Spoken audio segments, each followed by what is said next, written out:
Cinema থেকে দূরে অপু বিশ্বাস। একটা সময় শাকিব খানের সঙ্গে জুটি বেঁধে নায়িকা হিসেবে দারুণ সফলতা পেয়েছেন অপু বিশ্বাস।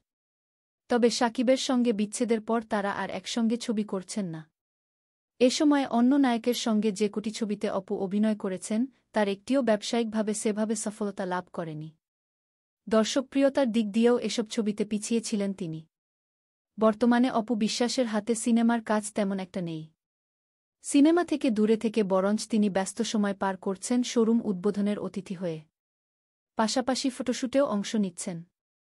তার নিজের একটি রেস্টুরেন্টও রয়েছে। এছাড়াও ইউটিউব কন্টেন্ট নির্মাণে ব্যস্ত রেখেছেন নিজেকে। সেসব কন্টেন্ট তিনি নিজের ইউটিউব চ্যানেলের জন্যই করে থাকেন।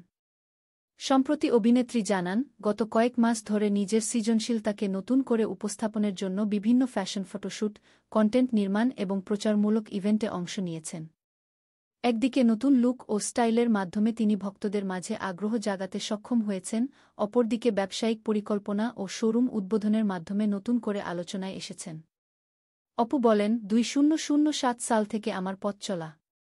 2015-এর আগ পর্যন্ত আপনারা আমাকে সিনেমার পর্দা ছাড়া অন্য কোথাও দেখেননি। কিন্তু বর্তমান সময়ে কিছু শিল্পীরা এসেছেন যারা সিনেমা সেইভাবে করতে না পেরেও কিন্তু আমার থেকে বেশি এন্ডোসমেন্ট নাম লেখাচ্ছেন। একজন অভিনেত্রী হিসেবে আমি যখন সিনেমা করেছি তখন খুব মনোযোগ দিয়ে করেছি। তখন আমাকে কোনো সাংবাদিক ভাইয়েরাও খুঁজে পাননি। আমার ফোন নম্বরও তাদের কারও কাছে ছিল না। কিন্তু এখন সাম্প্রতিক সময় আর্টিস্টরা যেকোনো একটা সিনেমা করতেই যেভাবে এন্ডোসমেন্ট করছে, সেক্ষেত্রে তো খুব বুঝেই কাজ করছি।